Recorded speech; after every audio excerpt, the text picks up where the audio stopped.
Justo, gracias. Ahora le acabo de iniciar la grabación. Gracias. Vale. Muchas gracias por la introducción, Natalia. La verdad es que quiero compartir esta temática con vosotros porque sin duda para mí es muy importante, pero creo que va a tener una relevancia en los próximos años bastante fuerte. ¿De acuerdo? Entonces, como bien indicaba Natalia, actualmente estoy de investigadora principal en un grupo de investigación dentro de la Universidad Nibrija. Pero no solo eso, a mí yo tengo mis pequeños proyectos y a mí también me gusta mucho decir que a otro nivel más bajillo pues soy responsable del Club de Exploración Espacial, que qué relación tiene, ya lo vais a ver después, al igual que la ingeniería industrial y la farmacia, que en principio parecen temáticas un poco dispares, pero vais a ver que al final está todo muy, muy relacionado. Entonces, en los últimos 10 años he estado trabajando en diferentes aspectos de la ingeniería de tejidos muy relacionados con el ámbito de la biofabricación. Entonces, esta charla la he querido titular ¿Cómo utilizar la bioimpresión para estudiar nuevas terapias y diagnósticos?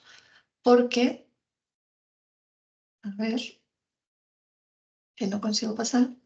¿Vale? Porque en nuestro centro de investigación tenemos diferentes líneas, somos un grupo muy multidisciplinar, tenemos ingenieros aeroespaciales, informáticos, de ingeniería naval y, como bien decía Natalia, yo que soy electrónica. Entonces, todos nosotros tenemos una línea común de investigación que es la computación. ¿Por qué? Porque necesitamos resolver problemas que ahora mismo pues, tienen unos resultados que tienen mucho error porque son procesos muy manuales. Venimos de un mundo, por ejemplo, como la biología, donde todo ha sido experimental, muy manual, y necesitamos automatizar esos procesos e intentar conseguir una mayor eficiencia en los análisis, en los experimentos. Entonces, mi problema dentro de la ingeniería de tejidos es que necesito regenerar una parte del cuerpo que se ha dañado. ¿De acuerdo? Eso es como yo comencé a trabajar. Teníamos pacientes quemados extensos y necesité regenerar esos tejidos. De esa investigación llevada a cabo en la Universidad Carlos III, pasé a estudio de regeneración de tejidos, pero patológicos. Ya no eran tejidos sanos, sino patológicos con tumores. ¿Qué sucede? Que nosotros queríamos desarrollar terapias basadas, en este caso, en ultrasonidos de baja frecuencia para intentar modular el comportamiento celular que había dentro de los tumores. ¿Qué sucede? Cuando intentamos atacar a estos tumores de forma química, con quimioterapia, nos encontramos con una barrera biológica muy fuerte, que es el estroma, que es un tejido fibroso que han ido generando las células. Así que nosotros queríamos, mediante los ultrasonidos, intentar ver si podíamos cambiar un poco ese comportamiento o incluso ser capaces de cambiar las propiedades mecánicas del estroma para tener un mejor acceso a la parte cancerosa y poder tratarla. ¿Cuál es la realidad? Que nos llegaban muy poquitos tumores para poder realmente ensayar esas terapias. Que cuando hacían una extirpación a un paciente, la mayor parte de esa muestra se iba para análisis, obviamente, porque necesitan saber cómo diagnosticarle bien, toda la información que puedan sacar. Entonces, la parte destinada a investigación queda muy, muy reducida. Con ese pequeño trocito que nos llegaba de tumor, teníamos que ser capaces de discernir si nuestras terapias funcionaban o no. Y era imposible, porque los estudios que obteníamos, los resultados, no eran estadísticamente significativos. Por lo que muchas de las cosas que probábamos, también debido a la alta variabilidad de muestras de un paciente a otro, no éramos capaces de continuar avanzando en los desarrollos. Con esta problemática decimos estupendo. ¿Cómo podemos hacer para llevar el análisis a algo que sí sea significativo? Necesitamos ampliar nuestra muestra. Y, por otro lado, también teníamos en mente que no queríamos trabajar en principio con modelos animales, porque estábamos además en un punto de ley de sacrificio cero, intentar potenciar las 3 Rs. Queríamos intentar encontrar modelos que fueran realmente aplicables directamente a los pacientes. Entonces, hoy en día necesitamos los modelos animales, como hablaré de ello más adelante, para poder demostrar que los modelos que generamos in vitro con células de los pacientes autólogos se comportan igual. Pero la idea es que en el futuro no tengamos esa dependencia y podemos dejar a los bichitos hacer otras cosas. Entonces, nosotros tenemos una pequeña muestra de un paciente y tenemos que amplificarla. Pero no puedo perder de vista que esas copias que yo haga tienen que seguir comportándose igual que el tumor de la persona. Entonces, no es simplemente coger las células y multiplicarlas.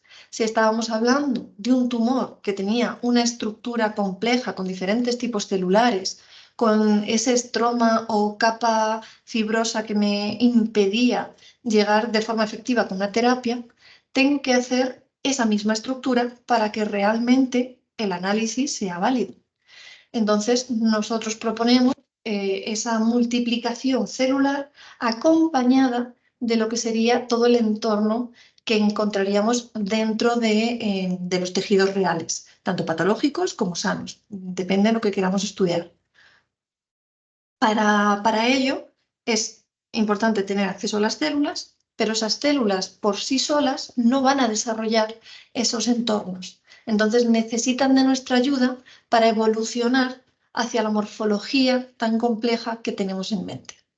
Entonces, obviamente todo lo que yo os voy a decir a partir de ahora, partimos de la premisa de que una vez obtenida ese organoide, esa copia del tumor, del tejido que yo quiero estudiar, siempre al final se va a hacer un análisis genético. Se va a ver si la expresión génica que tienen los tumores, si las células han mutado y se están comportando de manera diferente o si replican el comportamiento de las células originales. ¿De acuerdo? Entonces, obviamente, si estamos tratando con muestras de cáncer, va a haber variación. Sabemos que hay mutación. Entonces, tenemos que hacer un estudio de todos los alelos, de ver cómo se están multiplicando, cómo se están comportando. Y por eso también es muy importante la participación de gente en el grupo que tenemos de bioinformática. Porque yo puedo fabricar todo lo que yo quiera y decir, mira, por fuera es igual, hago un corte histológico y se parecen un montón, pero no es suficiente. No me vale con que la histología sea la misma. Tengo que conseguir la funcionalidad, tengo que replicar realmente esa expresión última. Entonces, por cómo se ha hecho hasta ahora esa multiplicación de células en cultivos 2D. ¿Qué sucede? Que los cultivos 2D no se comportan exactamente igual que los tejidos que hay dentro del cuerpo, porque la interacción celular se ve muy limitada, se llega a confluencia y las células empiezan a entrar en estados de reposo, de apoptosis, en lugar de seguir evolucionando hacia el tejido.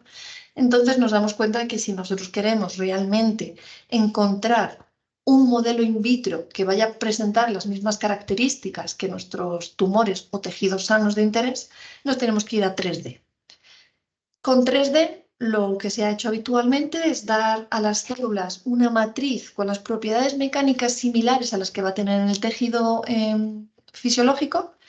Por ejemplo, pues para células de cerebro, matrices muy blanditas en las que encuentren un soporte muy cómodo en el que estar. Si quiero replicar hueso, tengo que ir a todo lo contrario, materiales que sean duros, que presenten componentes minerales. Es decir, tengo que intentar que el entorno que le doy a la célula se parezca lo más posible a lo que se encontraría dentro del cuerpo. De esa forma puedo conseguir que las células evolucionen hacia donde nosotros queremos. Sobre todo cuando estamos trabajando con células mesenquimales, perdóname, con células madre adultas. Entonces, en nuestro caso, cuando estamos trabajando con huesos, son mesenquimales, pero hay otro tipo de células stem cell adultas con las que podemos trabajar en función del tejido de interés. Aquí es donde surge la necesidad de hacer esos constructos celularizados. Entonces, en los métodos clásicos de ingeniería de tejidos y medicina regenerativa se cogían estructuras de base, que es a lo que yo voy a referirme como scaffolds. Os he traído aquí algunos ejemplos hechos en este caso con additive manufacturing, con impresión 3D, ¿de acuerdo? En el que simplemente pues, son unos soportes a los que yo le doy la geometría que quiero que tenga al final esa reconstrucción que vayan a hacer las células. Y dentro de este tejido, de este constructo, introduzco las células y dejo que vayan poco a poco construyendo su entorno. Esos son los métodos clásicos que se han llevado hasta ahora. ¿Qué sucede? Que por un lado yo pongo el scaffold y por otro lado pongo las células. Entonces, si os imagináis que tenéis una esponja y que queréis celularizarla y que eso pase a tener la histología de un tejido, pues os podéis imaginar que si yo cojo la esponja, la estrujo y dejo que un cóctel de células entre dentro, pues va a haber un reparto inhomogéneo. Va a haber muchas más células en la parte externa que en la parte interna. No voy a ser capaz de colocar aquellas células que yo quiero con una complejidad más alta.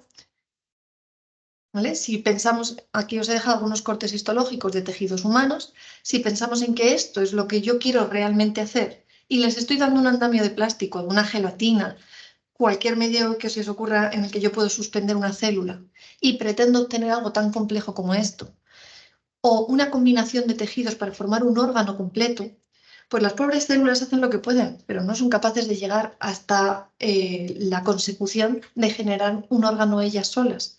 Necesitan una ayuda por parte de estructuras mecánicas con quemoatrayentes para que las vayan dando pistas de hacia dónde deben evolucionar. Si estamos trabajando con células que hay que diferenciar, hay que darles esas chemical cues para decirles, bueno, queremos que vayas hacia este lado. Entonces, habitualmente, lo que se hacía en la ingeniería de tejidos es coger agregados celulares y dejar que evolucionaran, o bien suspendidos o bien dentro de estos scaffolds. Pero como bien decía antes, es muy difícil conseguir constructos complejos con esta metodología. Necesitamos ser capaces de generar el constructo en el que está apoyada la célula, depositando diferentes tipos celulares donde nosotros queramos. Es decir, tengo que ser capaz de dibujar algo tan complejo como esto. Si yo cojo una suspensión de células en la que está todo mezclado y lo voy con una placa, en algunos puntos se me van a hacer agregados celulares que con el tiempo evolucionarán en esferoides. Pero es complejo que vaya a formar todo este tejido. Si yo soy capaz de tener diferentes bolígrafos y en cada bolígrafo un tipo de célula diferente, podría ser capaz de pintar estos constructos. Eso llevado a las 3 dimensiones es lo que hace una impresora 3D.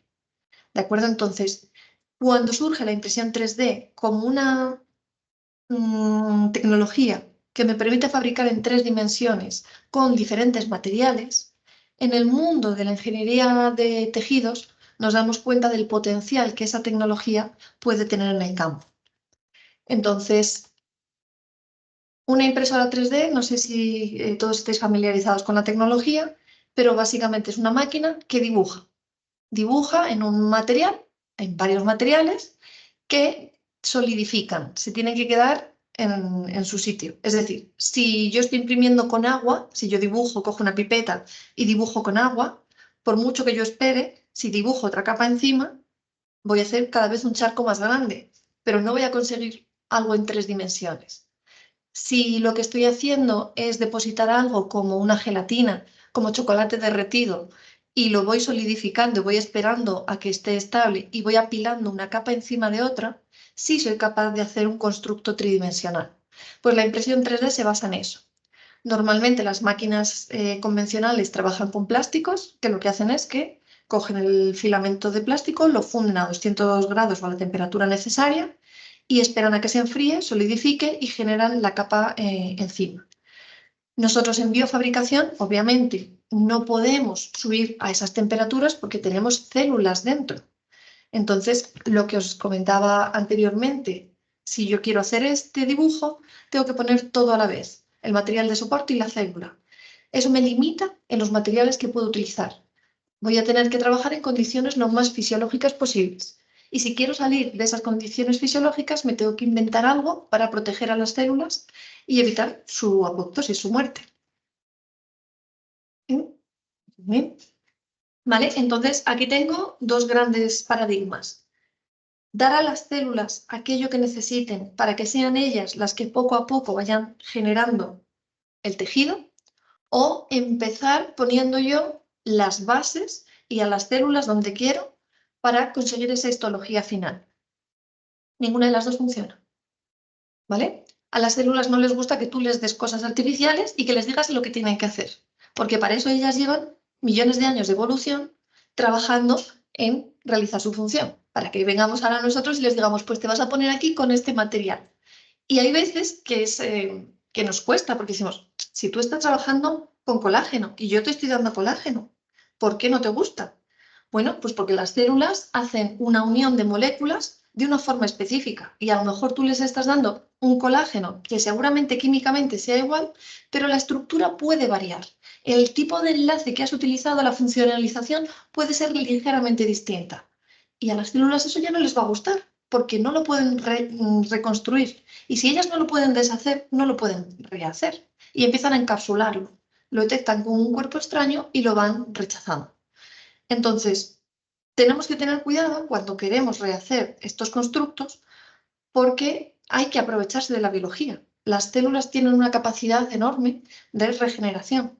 Así que en lugar de establecer lo que ellas van a tener que hacer, casi hay que preguntarlas, ¿qué necesitáis? Si tú estuvieras en el cuerpo y se hubiera producido este daño, ¿qué haría el cuerpo para regenerarlo? E intentar darles esas condiciones para que evolucionen. O si lo que estoy haciendo es una condición patológica, hacer un estudio de esa generación e intentar darles el environment, em, el, em, sí, el entorno necesario para que lo reproduzcan. Entonces, si por ejemplo os decía antes que los tumores con los que trabajamos tienen un estroma, pues si por mucho que yo coja células cancerígenas y las ponga en una placa, aunque las dé un medio 3D, si no añado células como, por ejemplo, los fibroblastos para que me produzcan esa fibrosis, pues no voy a poder rehacerlo. Entonces, es muy importante que sepamos cuáles son los tipos celulares que hay en nuestro modelo a construir, en ese organoide. ¿Qué tipos de medios necesitan cada una de estas células? Si son compatibles entre ellos, si no. ¿De acuerdo? Una de las principales limitaciones trabajando con cocultivos es la falta de compatibilidad entre algunos de los medios de cultivo o condiciones que necesitan las células para evolucionar. Entonces tenemos que llegar siempre a un compromiso o generar nichos y zonas que vayan a estar expuestas a diferentes medios separados por membranas, como ahora os enseñaré más adelante, en dispositivos de microfluídica en los que tengamos esas condiciones controlados, etc. Una impresora 3D, ya os he dicho, que es una máquina que simplemente se mueve en el espacio mientras deposita una sustancia. Esa sustancia tiene que gelificar, como os decía. Entonces, existen diferentes tecnologías, no voy a entrar aquí en detalle porque habría que dar una charla solo para ello, pero que sepáis que existen diferentes formas de trabajar con esas células. Lo más importante que me va a decir cuál debo utilizar es si tengo un medio muy líquido, en el que voy a trabajar casi con gotitas y tengo que ver cómo estabilizar eso, o si voy a trabajar con algo más pastoso que me va a permitir ir a 3 dimensiones. Ya os aviso de que ninguna de ellas por sí sola funciona bien, por lo mismo de antes, porque queremos hacer algo muy complejo, que tiene una organización micro, meso y macro. Entonces, pues si voy a trabajar con extrusión, como si fuera una manga pastelera, me va a ir muy bien para lo macro, para generar realmente constructos volumétricos y acercarme a lo que la clínica necesita en cuanto a tamaño relevante, para poder ir realmente a algo que voy a poner en un paciente.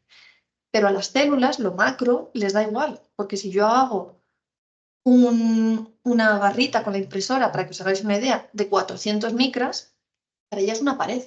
Ella ya no tiene dónde agarrarse como si fuera un microfilamento, una parte de una proteína a la que agarrarse. Eso para ella ya es muy grande. Entonces, aunque a nosotros desde fuera, para la clínica, para que los médicos puedan trabajar con ello, ponérselo al paciente, etcétera, nos interese, a las células eso les da igual. Ellas necesitan una organización a mucho menor nivel. Y por ello la combinación de estas tecnologías van a ser las que nos permitan realmente crear constructos celularizados que evolucionen hacia un tejido ya sea patológico o sano. Entonces, por favor, mantened eso en la cabeza si alguna vez os hablan de bioimpresión.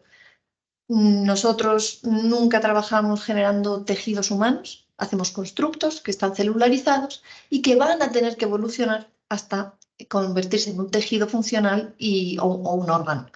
Y que no existe una sola tecnología. Y de hecho, si queremos conseguir hacer órganos grandes, ya que tiene que llegar nutrientes y oxígeno a todas las células que componen estos constructos, es muy importante que tengamos vascularización, que haya porosidad, que se permita la difusión de estos elementos a todo el escafo. Y para ello, lo que se ha visto ahora mismo es que, debido a limitaciones físicas, lo más sencillo es hacer building blocks, diferentes ladrillos, por así decir, en el que cada uno esté celularizado, funcional por sí mismo, y hacer una composición de esos building blocks y ya dejar que por autoassembly sean las propias células las que generen un entorno mayor. Os había puesto aquí un vídeo, que no necesito el audio, para que os hicierais una idea de cómo funcionaban las bioimpresoras, porque hay veces que cuando hablamos de organoides, lo que tenemos es algo muy pequeñito. Para que os hagáis una idea, si trabajáis en biología, es lo que podríamos tener en los pocillos de 96. Es algo muy chiquitito que yo voy a utilizar simplemente in vitro para probar un fármaco, para ver la evolución de una célula dentro de un biomaterial, pero no es algo que yo pueda llevarme a la clínica o con lo que pueda interaccionar de forma macro. ¿De acuerdo? Entonces, todos estos pasos, yo a esto, por ejemplo, no lo llamaría biofabricación o bioimpresión. Me parece una pipeteadora automática, de las que se utilizan en clínica para plug and play, ¿no? De cojo un líquido, lo pipeteo, lo mezclo con otro y lo vuelvo a dejar. Pero para mí esto no es bioimpresión. ¿De acuerdo? Entonces, hay veces que generamos materiales que dan un soporte celular, pero esto no es bioimpresión, ¿vale? Estamos trabajando con materiales que son líquidos y que no están yendo a 3D. Entonces, una vez que nosotros ya sí somos capaces de hacer un constructo, tengo 3 posibles aplicaciones para ellos. Ir a mis pacientes, intentar hacer la regeneración de un tejido, hacer un estudio in vitro, que es lo que ahora mismo a nosotros nos importa más, o fabricar materiales ex vivo. Esta parte es sin duda la que más sencilla va a ser a nivel legal, pero ya os hablaré de ella más adelante. Entonces, para cualquiera de estas 3 metodologías se tiene que seguir el mismo proceso, ¿de acuerdo? Independientemente si lo voy a utilizar en el laboratorio, en un paciente o para generar materiales ex vivo, voy a tener que seguir siempre estos pasos. Si necesito un modelo 3D, lo primero que necesito es la geometría. La puedo diseñar yo o la puedo obtener de una imagen médica. Si nosotros estamos intentando reconstruir un trozo de hueso porque tenemos un paciente oncológico con un osteosarcoma y vamos a extirpar un tumor e intentar modelar un nuevo constructo para que pase a formar parte del tejido que se va a reconstruir sano, tengo 2 opciones.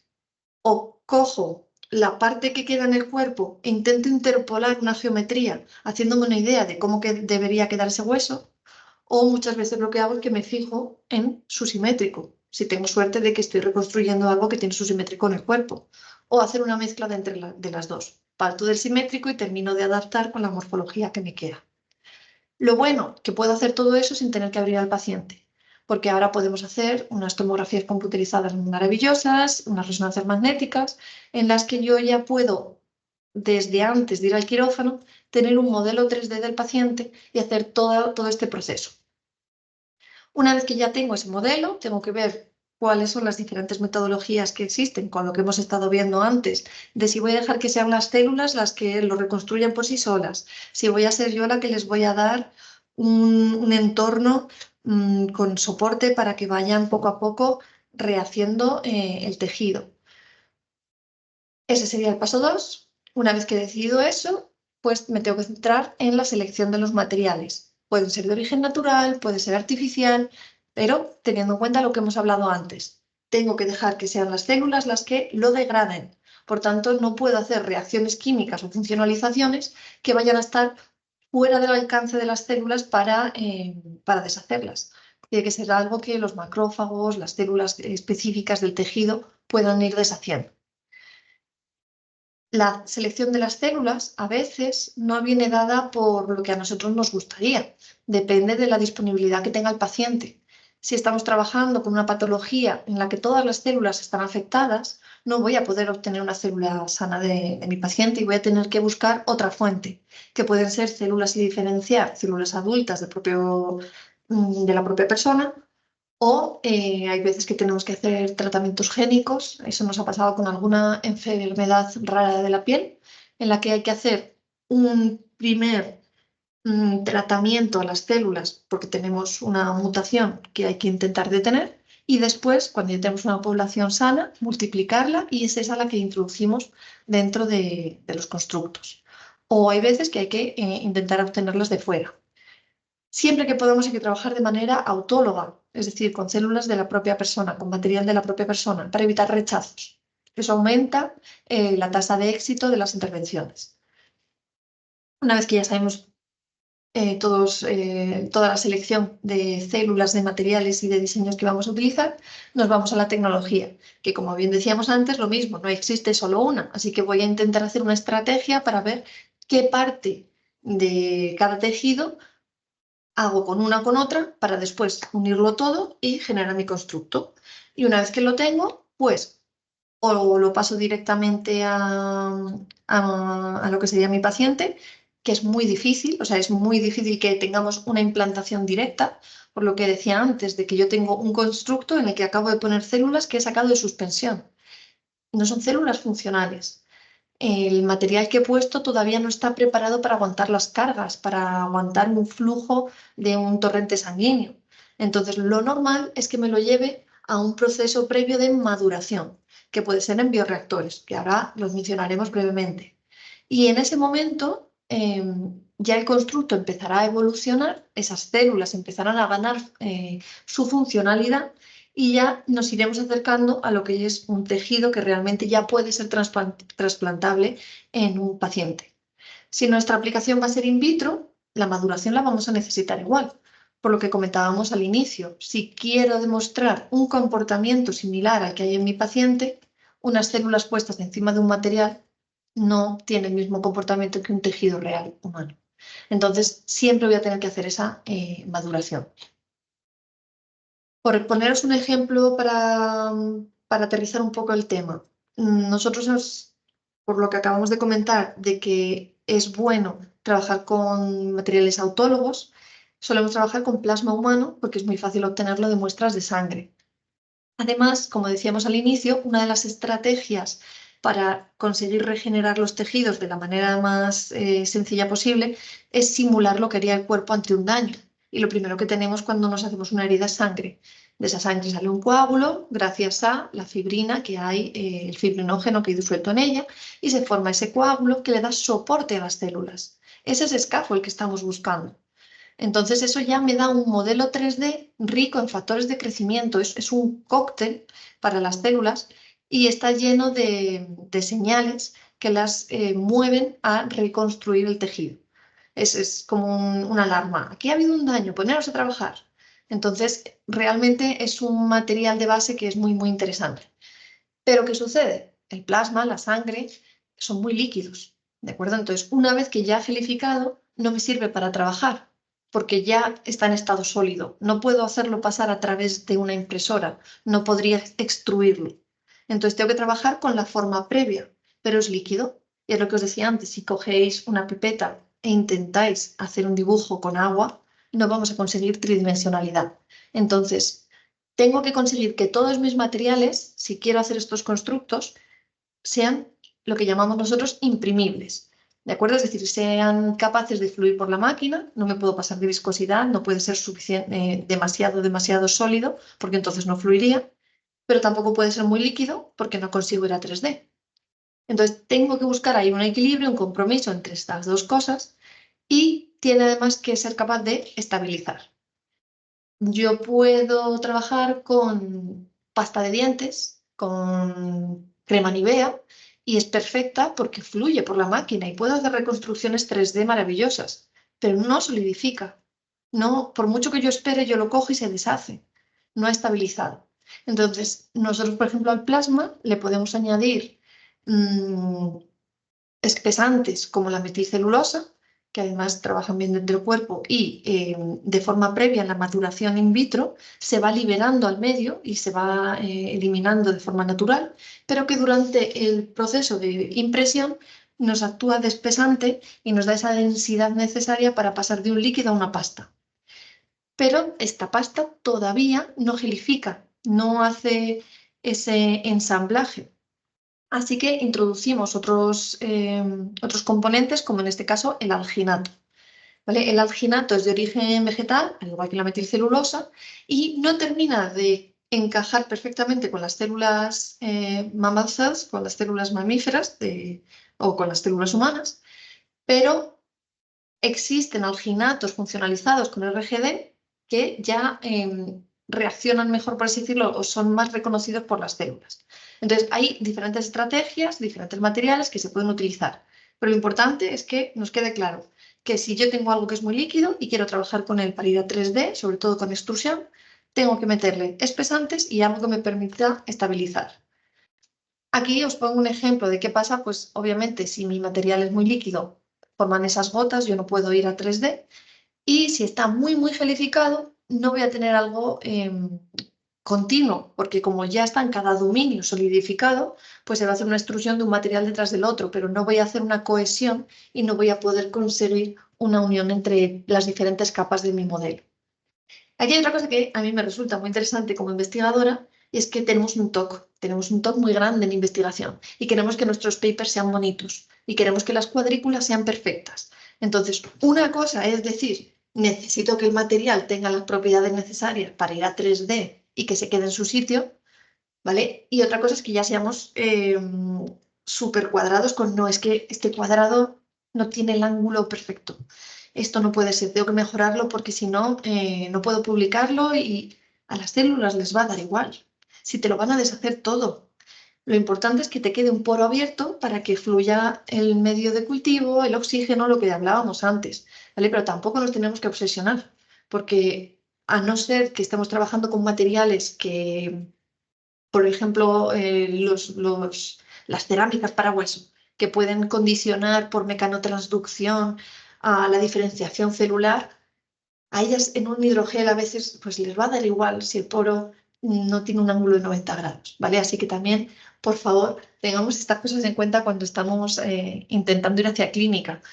Lo importante es que las células puedan evolucionar, que haya comunicación con el oxígeno, con los nutrientes, pero no pasa nada si no es perfecto, aunque en el paper quede un poco fea la imagen, ¿vale?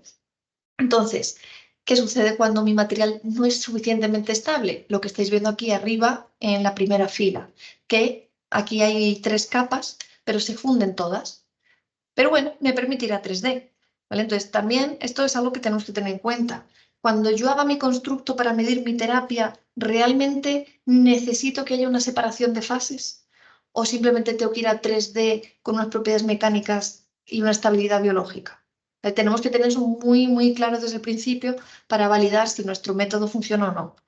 Cuando hacemos composición de materiales más sólidos y otros más líquidos, pues hay veces que, como veis en la segunda fila, se sujetan entre sí. En este caso, el hidrogel tiende a caer un poquito más hacia abajo, pero el blanco le daría soporte. Pues esto también nos puede servir si lo que estoy intentando medir, por ejemplo, es la respuesta celular ante un químico, porque a nivel mecánico no me va a afectar. Ahora, si lo que estoy buscando es una respuesta a esos ultrasonidos de los que hablaba antes, ahora, por ejemplo, la estructura sí va a ser muy importante, porque el ultrasonido es una onda, simplemente el tamaño de esa cuadrícula me va a dar una respuesta diferente al traspaso de la onda a través del medio y a su reflexión. Entonces, cuando queramos hacer organoides, en función de lo que vayamos a querer hacer con ellos, todo esto son cosas que tenemos que tener en mente, ¿de acuerdo? Porque van a afectar a los resultados. Si yo voy a hacer un análisis químico, me va a dar un poco más igual la geometría, me va a dar igual si cae o no. Si estoy hablando de técnicas físicas, sí voy a tener que tenerlo en cuenta. O si voy a tener que dejar que haga esa maduración de la que hablábamos previamente para para poder darles tiempo a que regeneren un tejido antes de empezar a probar la terapia. Y siempre teniendo una muestra significativa, ¿vale? El diseño experimental en todos estos módulos es fundamental. La geometría, pues como os digo, yo puedo ir a conseguir algo similar a un hueso humano, pero ¿me hace falta o no me hace falta? Porque si lo que quiero es probar si una célula reacciona con otra o si responde a un fármaco, esta cuadrícula también me sirve muy bien, ¿vale? Entonces tengamos en mente siempre desde el principio qué queremos medir y qué es necesario conseguir para llegar hasta ello.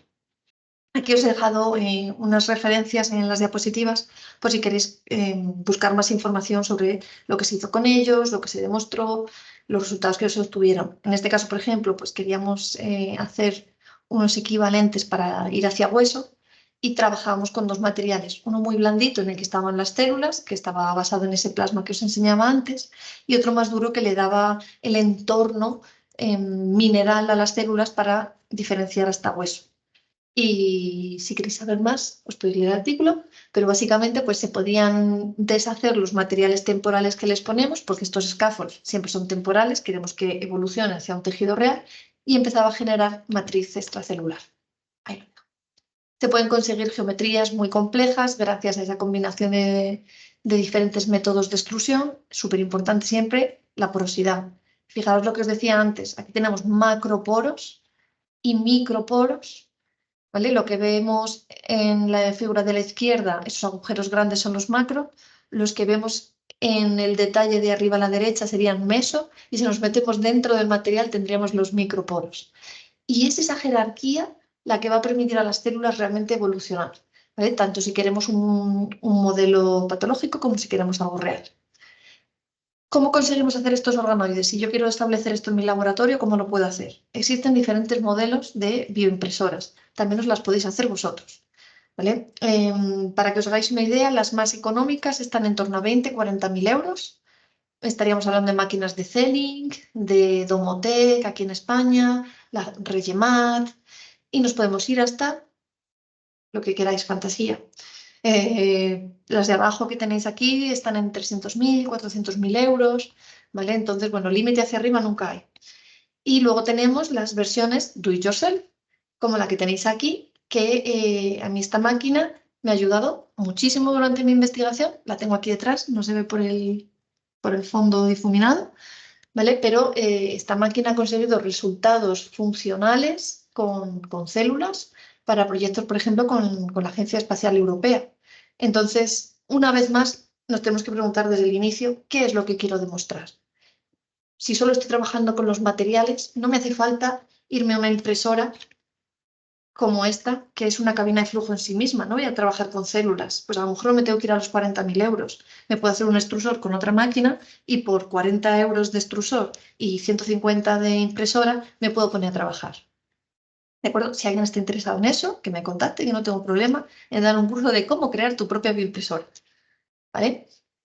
Ahora bien, que esa parte ya la he pasado y realmente quiero ir a clínica, tengo que trabajar con lo que solemos llamar GMPs. Tengo que trabajar bajo buenas condiciones de fabricación. Y si voy a ir a clínica, no me queda otra que estar en un entorno estéril. Aquí nosotros tenemos esa máquina, que la tengo aquí a la izquierda, que es una cabina de flujo en sí misma, tiene filtro SEPA, tiene descontaminación con ultravioleta, flujo forzado y me permitiría trabajar con las células ya de forma estéril. La diferencia, pues de esos 200 euros a 40.000, ¿vale? Igual que antes, diversas tecnologías en función de lo que quiera obtener y una cámara para poder ver en tiempo real lo que estoy construyendo. ¿Voy a hacer algo como lo que veis aquí? ¿Voy a imprimir un corazón directamente? No. Lo siento, pero los resultados que obtenemos no son así de sexys. No vamos a hacer nunca un tejido y un órgano. Cuando veáis en las noticias, imprime un corazón que late y tal, relajad. Vamos a verlo con un poco de detalle, vamos a tener un pensamiento crítico. Estoy cogiendo una célula, una suspensión y la estoy metiendo dentro de una gelatina. No es un corazón. Vamos a leerlo con calma. Puedo conseguir que eso evolucione con el tiempo, que tenga un estímulo eléctrico y entonces reaccione ya una contracción. Maravilloso. Y seguramente en algún momento se consiga hacer una combinación e ir llegando a esos órganos. Pero de una impresora nunca va a salir un tejido o un órgano según lo estoy fabricando, ¿vale? Porque lo que yo tengo es una combinación de células que han estado en suspensión hace unos instantes dentro de un material. Y esto es lo que voy a obtener. ¿Vale? Cuando hablamos de bioimpresión, esto es lo que conseguimos. Son constructos, rositas cuando tienen medio de cultivo habitualmente, en los que hay células dentro y van a ir poco a poco deshaciendo ese entorno y generando el tejido patológico o real. Pero esto es lo que tenemos más o menos ahora mismo en mente cuando hablamos de biofabricación, con tejidos que pueden estar en entorno más gelatinoso, cartílago, hueso, lo que os imaginéis. ¿Qué sucede cuando yo quiero realmente estudiar algo patológico teniendo en cuenta la implicación de otros tejidos u órganos del cuerpo? Si quiero hacer un estudio a nivel celular, a nivel molecular, puedo utilizar la microfluídica. Puedo, en lugar de tener que hacer un tejido u órgano a tamaño real, puedo trabajar con las unidades mínimas, ¿no? En lugar de hacer un riñón, pues replico unas nefronas, unas cuantas nefronas y las pongo a trabajar y veo si son capaces de hacer la función de filtrado, aquella que quieran representar. Y las introduzco en un dispositivo en la que tiene una entrada y una salida y las hago pasar un flujo, igual que haría dentro de mi cuerpo.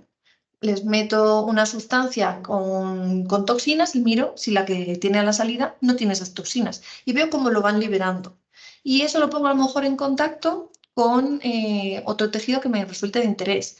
Estoy desarrollando un fármaco para páncreas, pero oye, a lo mejor tiene esto repercusión con el estómago, pues entonces tenemos que replicar ambos sistemas, ponerlos en contacto, intercambiar aquello que se está liberando durante el tratamiento. ¿De acuerdo? Entonces, cuando tengo un tejido dentro de microfluídicas, se suele hablar de tissue on a chip, si es un órgano, órgano on a chip, y si tengo toda una combinación de órganos, actualmente lo llamamos system o body on a chip. Lo más importante, que una vez más replique las condiciones fisiológicas del cuerpo. A nivel de laboratorio, también lo hacemos muchas veces con los transwell, con estos pocillos en los que ponemos un tipo celular por un lado, otro tipo celular por debajo o directamente en el well y les dejamos interaccionar con unas membranas o materiales de selección en medio. Y así podemos ver qué tipo de sustancias intercambian, podemos extraer el sobrenadante y ver si realmente están filtrando, puedo poner las toxinas por un lado y recogerlas por el otro. Entonces, una vez que he generado el constructo, para probar mis terapias, para probar esos modelos de los que hablamos al principio y poder diagnosticar, no debemos pensar en algo real a nivel escala clínica, sino más bien en estos modelos pequeños, ¿de acuerdo? Porque aquí podemos poner biomarcadores, podemos hacer conteo en tiempo real de iones en solución, podemos tener un microscopio adaptado para estar viendo la evolución. Esto se puede poner en cámaras con control de CO2 para verlo en un seguimiento temporal. Y una vez que se ha visto ese resultado, se intenta escalar. Se va escalando a tridimensional y después, como decíamos antes, a animales. Los bioreactores van a ser fundamentales durante este proceso para llegar a esos tejidos funcionales de los que hablábamos. Y repito esta transparencia porque antes mencionábamos que existen estas tres aplicaciones a los organoides constructos que podemos obtener en el laboratorio. Entonces, in vitro, está claro, desarrollo de fármacos, de cosméticos, terapias, tanto físicas como químicas. Regeneración de tejidos sería para introducir dentro de un paciente y que una parte que se ha visto dañada sea sustituida. Por ejemplo, queremos dejar de utilizar implantes metálicos y conseguir algunos cerámicos poliméricos que estén celularizados y que lleven a la regeneración de un hueso. Imaginad en el caso de un niño el éxito que eso puede suponer, porque no tienes que estar haciéndole cambios de implantes a lo largo de su vida, sino que en un punto temporal le haces un implante, eso regenera y ya pasa a ser un tejido sano de la persona que va a crecer con ella. ¿De acuerdo? Entonces, ese sería el target final de esta tecnología. Y luego tenemos la fabricación de materiales ex vivo, que es, bueno, pues si yo puedo hacer piel humana, también puedo hacer piel de vaca, ¿no? Entonces, ¿qué aplicaciones, qué implicaciones tiene esto en el mercado? Entonces, yo al principio era muy escéptica porque es mucho más barato mantener vivo a una vaca que a unas células en el laboratorio, órdenes de magnitud por encima, pero debido a las implicaciones éticas y a todas las complicaciones que vamos teniendo con el tiempo, con el trabajo con animales, pues la verdad es que está ganando bastante auge esta tecnología. También es cierto que hay muchas cosas que vais a ver en las noticias que no parten de células animales, sino que lo que hacen es procesos de proteínas recombinantes en las que a bacterias se las modifica genéticamente, se obtienen ya las proteínas finales de interés y con eso se reconstruyen pues desde filetes hasta tejidos para hacer ropa, fabrics, telas para moda, etc. ¿Qué sucede? Que esto tiene una regulación muy sencilla. Si quiero utilizarlo para comida, pues todavía tiene que pasar algo más de regulación, pero para una tela apenas hay. Pero la investigación que hay detrás para construirla es la misma que para conseguir un tejido sano o patológico. Entonces, puesto que la bioimpresión requiere largos plazos de investigación y el retorno económico es difícil de justificar hoy en día, se están utilizando estas otras aplicaciones para conseguir financiación en el campo. Puedes hacer la investigación, sigues avanzando y más adelante lo aplicas ya dentro de la medicina. ¿Vale? Entonces, esta es una de las primeras aplicaciones que ya están, de hecho, en restaurantes, ya se están fabricando productos con estas metodologías, ya es algo que podemos encontrar. Y después tendríamos tanto los modelos in vitro como la parte que vamos a introducir en los pacientes. Y aquí son dos regulaciones distintas las que tenemos que aplicar. Si nos vamos a ir a modelo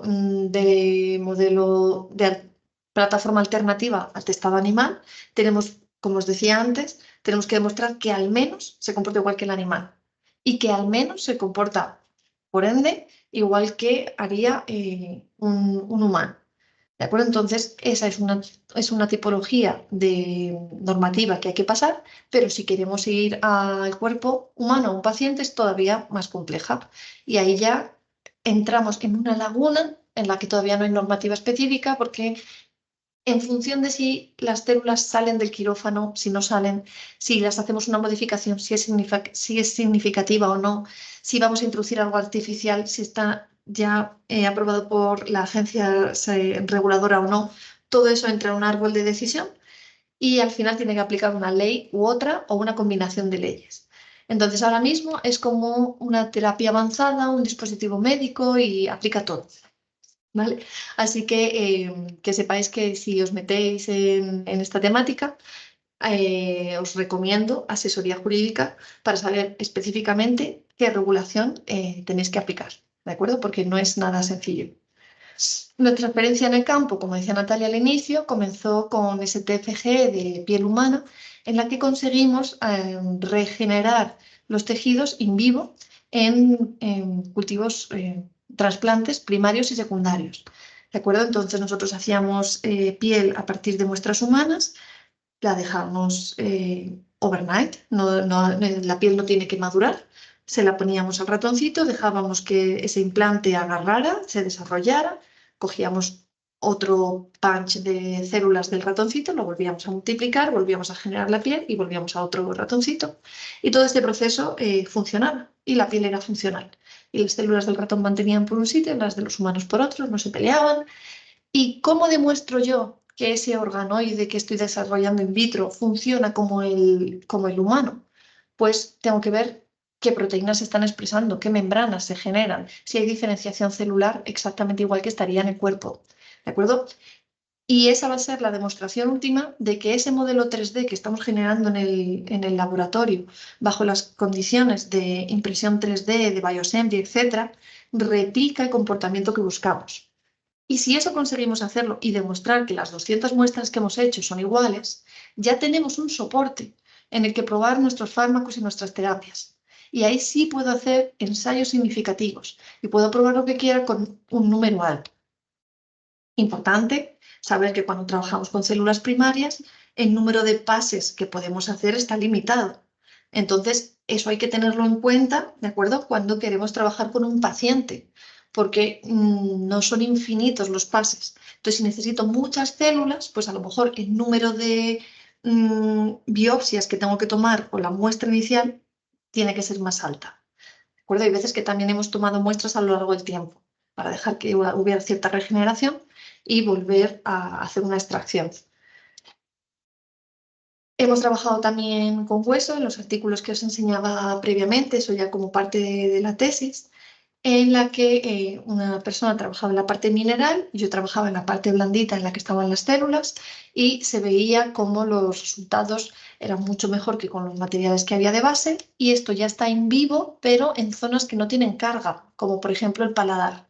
Entonces están haciendo ensayos en ratón, no en humano todavía, en ratón, con patologías tipo paladar hendido.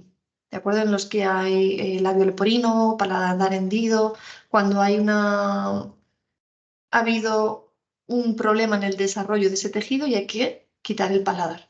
Entonces ponemos ese tejido que en principio no tiene la carga que tendría que soportar un fémur o otra parte del cuerpo. Y por ahora están yendo bastante bien y estamos analizándolo a largo plazo si todo ese alginato, todos esos materiales que metemos son capaces de ser digeridos y expulsados o si queda algún resto que puede provocar una cronicidad, un rechazo. ¿De acuerdo? Entonces eso es algo que está ahora mismo en marcha en la Universidad Técnica de Dresden.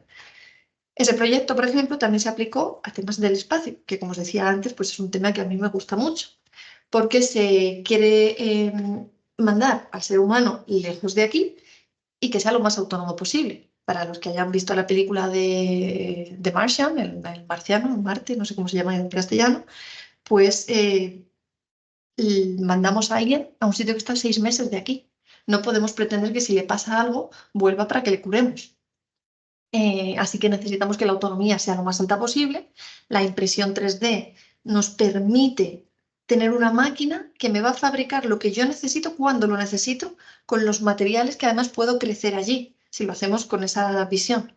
¿De acuerdo? Entonces, este estudio, que también os invito a revisar, pues nos explica cómo conseguir aplicar la impresión 3D haciendo un estudio del arte de las tecnologías que existen y una prueba de concepto para realmente reconstruir hueso en condiciones de gravedad alterada, tanto microgravedad como gravedad reducida. Los resultados fueron muy buenos, muy interesantes y ahora mismo pues también nos interesan cosas como cómo consigo que las estructuras sean lo más parecidas posibles a las reales. Porque si quiero probar esas terapias, como decía, esos métodos, hay veces que la geometría sí importa. Y para nosotros en el hueso sí que es importante. Entonces estamos utilizando técnicas computacionales de inteligencia artificial, estamos viendo cómo crece el hueso en la realidad, haciendo análisis de componentes de la estructura para ver cómo podemos regenerar. Y otros estudios que hemos realizado, en este caso dentro del Instituto de Tecnologías de la Información, en el ITEFI, dentro del Consejo Superior de Investigaciones Científicas, del CSIC, era cómo hacer tumores pancreáticos, ¿de acuerdo? Para probar esos modelos de low ultrasounds, low frequency, low intensity, ultrasonidos de baja intensidad para intentar modular el comportamiento.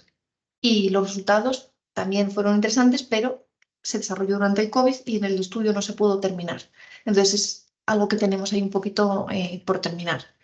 Y ahora mismo sí que estamos desarrollando modelos colorectales junto al Hospital de La Paz, en el que queremos intentar que ese entorno que queremos estudiar sea lo más parecido posible a lo que tenemos en la realidad. Porque si yo hago un tumor sólido que no representa el tejido que tengo en este caso, que es el colorectal, en el que tengo un lumen, una parte interna y una externa, no voy a poder separar esos dos microentornos y analizar cada uno por separado. Entonces, el método con los Transwell que os enseñaba antes no termina de hacer un resembling de cómo es el tejido en realidad, porque realmente es algo más tubular, más cerrado. Y ahora mismo estamos probando a generar esferoides y tubos a nivel de 400 micras, 300 micras de lumen con paredes de 100 micras, ¿de acuerdo?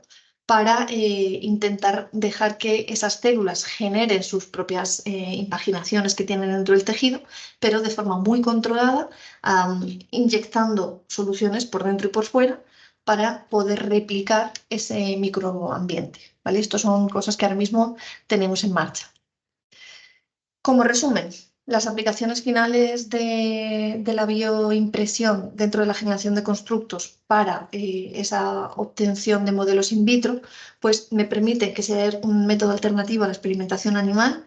En principio me va a dar lugar a terapias y medicamentos personalizados al hacerlo con células del propio paciente y me va a permitir realmente comparar diversos tratamientos de manera estadísticamente significativa.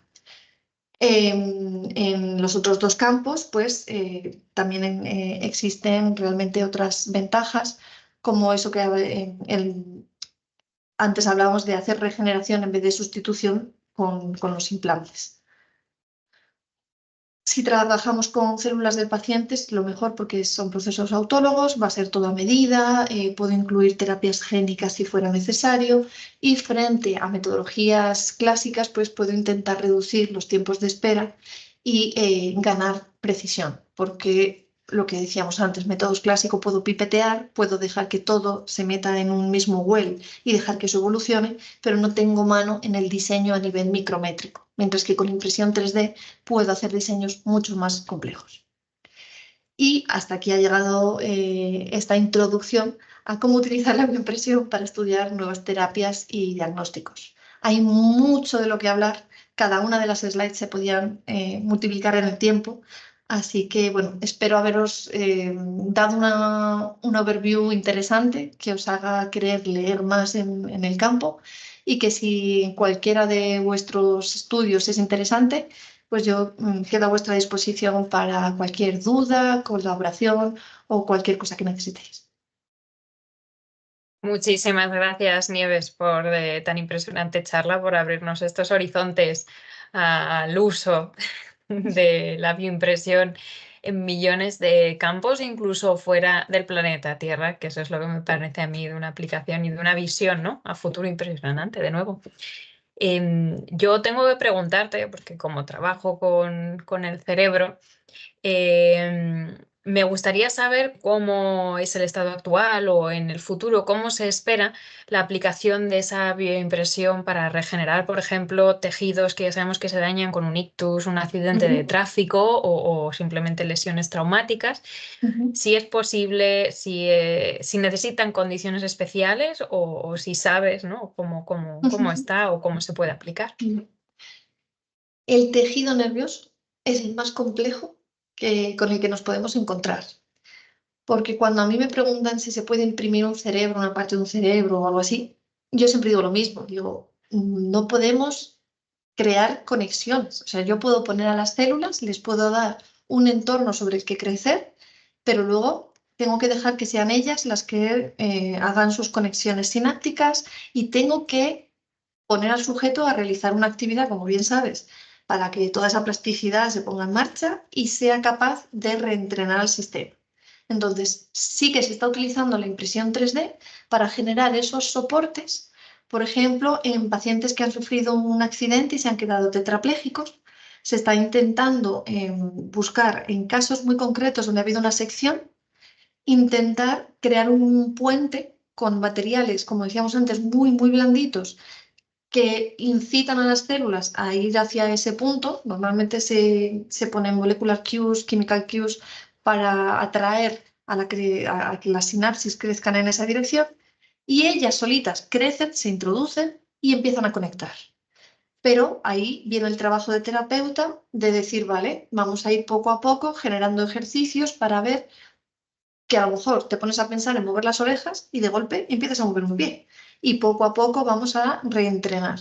Entonces, sí se está usando bioimpresión para generar esos puentes donde las células del sistema nervioso pueden empezar a tender de nuevo sus cables. A la hora de regenerar tejido celular del cerebro, pues como bien sabes, aunque se está viendo que las las neuronas tienen la capacidad de regenerar más de lo que pensábamos, es algo que todavía está en un estudio muy poquito avanzado y en el que no me atrevo ahora mismo a meterme y que hay muy poco avance por eso, porque no conocemos todavía la biología y no es lo mismo el decir pongo células que regeneran cerámica, una parte mineral para soportar una carga, que el cerebro. Ya. O no, yo me he adelantado, pero sí es verdad que no sé si alguno más de los que han estado escuchando tienen alguna duda o curiosidad que quieran que les aclares. Adelante, Nagore. Hola, fenomenal la charla, me ha encantado. Es algo siempre diferente y desde otro punto de vista que los que somos, yo me incluyo, de parte más biológica, médica, siempre viene bien tener la perspectiva de otros campos que están suplementando. No son y nosotros, a vosotros en este caso. Estoy, vamos, me ha encantado, pero en el caso de esta última parte que has dado unas breves pinceladas sobre el cáncer de colon y el desarrollo de tumores, intereses básicamente porque yo trabajo en cáncer de colon y en el desarrollo, yo trabajo con organoides también, pero es como... Bueno, hacemos mucho de todo, pero sí es un desarrollo más in vitro. En este caso no hay una formación, pero sí estamos interesados también en el hecho del contexto en sí, no solamente el organoide te da la facilidad o te incrementa un poco el hecho de no trabajar con líneas celulares, que es simplemente tú tienes tu célula y demás, te da un contexto, pero a la hora de el desarrollo del tumor en sí, obviamente vosotros, o lo que has indicado, creo entender que estáis utilizando o sea, organoides desarrollados desde el epitelio, pero obviamente necesitas el mesénquima, los fibroblastos. Exacto. Y demás en torno. Exacto. Entonces, esto como nosotros estamos, o sea, yo en sí, pero ¿cómo es el desarrollo? ¿Cómo a la hora de trabajar con esto es como comentabas al principio, entre estas membranas tú puedes hacer una contextualización entre ambos compartimentos, porque nosotros lo que tenemos es 1.000 millones de muestras de pacientes y demás, entonces de lo que podemos, de pólipos y de bueno, todo lo que podemos, extraer diferentes fracciones, entendiendo tanto fibroblasto, mesénquima, epitelio y luego stem cells y demás y demás. En este caso, vosotros, el desarrollo es desde el epitelio. Es que estaba intentando encontrar, mientras me estás haciendo la pregunta, estaba buscando unos resultados que hemos bueno, obtenido. Sí, es más que nada sí, curiosidad en el sentido del más allá del organoide epitelial per se, sino el contexto del organoide con, no sé, qué sea iPS6 utilizáis o desde y diferenciáis. Porque... Deja que te cambie una cosa de pantalla. Yo creo que si hago así, ¿lo veis? Sí, sí. Vale. A ver, chup. Así. Vale, ahora mismo lo que se está haciendo esto es una colaboración con el Hospital de la Paz, con el grupo de Ramón Cantero, ¿vale? Con el grupo de organoides de La Paz. Entonces, ellos están trabajando con células tumorales de línea y con células de paciente y ellos ya tienen publicado la generación de organoides y la multiplicación de estos organoides. Lo que sucede es que al final pues ellos consiguen agregados celulares que tienden a ir diferenciando y a ir generando las estructuras naturales que tienen en el colon y en el cáncer, ¿vale? Porque los sobrecrecimientos que tienen de forma natural. El problema es que si tú tienes organoides y los vas multiplicando, pasa un poco lo que acabamos de decir, que no existe ese lumen interno, no tengo esa interacción que existe en el tejido real. Y de hecho, según eso va creciendo, la parte central tiende a la apoptosis, porque no le llega, ¿vale? Entonces, ahora mismo estamos introduciéndole más materiales similares a los que estoy utilizando yo en bioimpresión para ver si realmente responden bien. Estamos viendo que sí, ¿vale? No puedo decir mucho más al respecto porque Sí. todavía no está publicado y me pueden cortar la cabeza, ¿vale? Pero están respondiendo muy bien y entonces ahora estamos generando unas estructuras más complejas en las que tú imagínate que esas células que tienes del tumor están en la parte blanquita que tú ves, en la parte... ¿ves el ratón? Sí, sí. Vale, en la parte clarita que hay aquí. Entonces, ellas solas por agregación forman las imaginaciones y toda la parte de este endotelio. Y luego tú puedes poner tantas capas coaxiales como quieras con los métodos de biofabricación que estamos utilizando. Entonces, si yo hago diferentes capas y las prolongo en el tiempo, prolongo en el espacio, tengo algo como un tubo, ¿vale? Entonces yo en ese tubo puedo poner en este material de soporte de fuera, por ejemplo, los fibroblastos.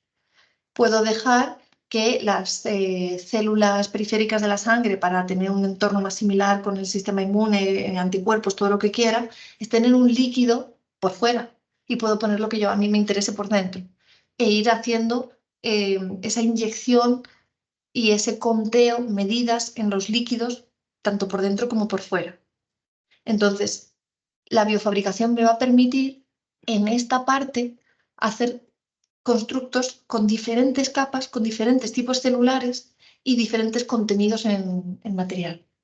Y te podría preguntar solo brevemente Sí. que el resto pregunte. En este caso en el que tú determinas el epitelio en la parte interna y el soporte fibroblasto mesenquimal desde fuera, a la hora de la comunicación compartimental, claro, porque según diferentes patologías, mutaciones FIP o síndromes de poliposis y demás, es fundamental la comunicación, por así decirlo, molecular entre la parte mesenquimal y el epitelio o de regulación entre ambos compartimentos. Entonces, si tú eres capaz, entonces eso sí se podría, teóricamente, se puede. El que haya un flujo, porque tú tienes dos compartimentos, por así decirlo, que están en contacto.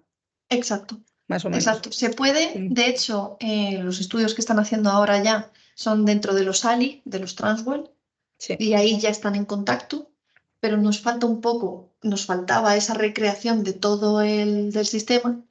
Y aquí lo que hacemos es que, aparte de hacer los estudios de los sobrenadantes, de los flujos de dentro y de fuera, luego tú puedes hacer un corte histológico y ver las membranas que están formando por la comunicación de una capa con otra. Y si están realmente generando esas proteínas o no, qué tipo de morfología tiene, qué jerarquía, qué tipo de fibrilación. Sí. Y es realmente, por eso decía al principio que creo que es algo que va a tener mucha cabida en diferentes ámbitos de estudio en el futuro, porque realmente nos está permitiendo hacer unas combinaciones in vitro tridimensionales más complejas que los modelos que teníamos hasta ahora. Claro, es que nosotros tenemos muchos modelos in vitro, iPSC, organoides propios de paciente, de tumores, mucho in vivo, mucho animal y muestras humanas, pero el hecho de tú poder modular de alguna manera para... Pues yo creo que en algún momento te contactaré. Sin problema. Nos encantará, estamos a la espera. Muchas gracias, te va fenomenal. A ti, Nagore. Gracias. No sé si hay alguna pregunta más.